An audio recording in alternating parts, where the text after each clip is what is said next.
Les médias nous auraient-ils menti sur la fameuse interdiction des 150 enfants israéliens dans un parc d'attractions?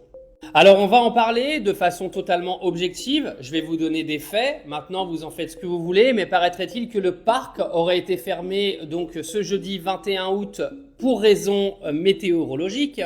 Donc je vais vous donner tous les faits parce que cette affaire est absolument scandaleuse du fait que les médias ont repris des informations complètement dirigées d'un côté, mais sans la deuxième version, ce qui est absolument pas normal quand tu veux informer une population. Alors l'incident s'est passé dans un parc de tyroliennes qui s'appelle Tyrovol, à Portet-Puymorens dans les Pyrénées-Orientales. Alors en gros, vous avez un groupe de 150 enfants israéliens âgés de 8 à 16 ans qui avaient réservé de longue date cette journée du jeudi 21 août et ils se sont fait refuser l'accès, sauf qu'on ne nous a pas tout dit bien sûr. Alors le parquet a ouvert une enquête contre le directeur de cet établissement qui a été placé en garde à vue en raison de soupçons de discrimination portés sur la religion. Alors selon le parquet de Perpignan, le gérant aurait stipulé qu'il aurait refusé ce groupe d'Israéliens pour conviction personnelle et aurait invité donc tous les salariés à exercer leur droit de retrait. D'accord ? Ça c'est la première version de l'histoire. Sauf que cette version est complètement contestée par le gérant qui avait annoncé la veille que le parc serait fermé pour problème météorologique. Alors pour ceux qui sont dans le sud de la France, je crois que vous avez des jeudis noirs sur tout le mois d'août et que vous en avez même un autre qui arrive la semaine prochaine. C'est-à-dire que dans le sud de la France, tous les jeudis, il y a une dinguerie au niveau météo. Et c'est une réalité pour ceux qui sont dans le sud, vous savez de quoi je parle. Vu que ma famille y est en ce moment, je sais aussi de quoi je parle.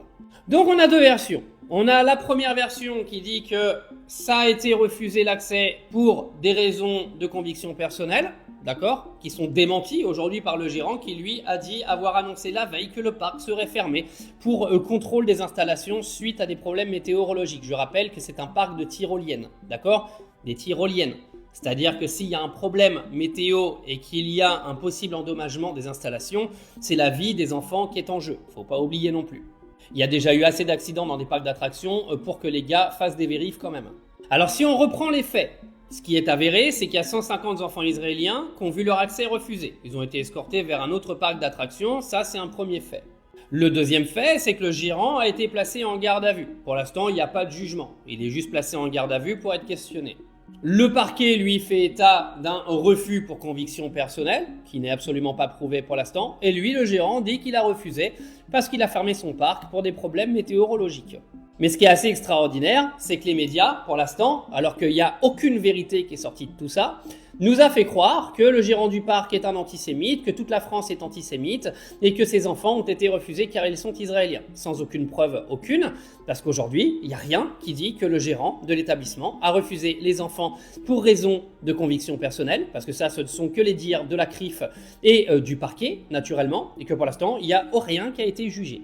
Et même si ce sera jugé, il faut quand même savoir que la veille, ce message a été publié sur le Facebook de Tyrovol pour dire que le parc sera fermé pour raison météorologique. Donc les médias, faites votre travail au lieu d'être une bande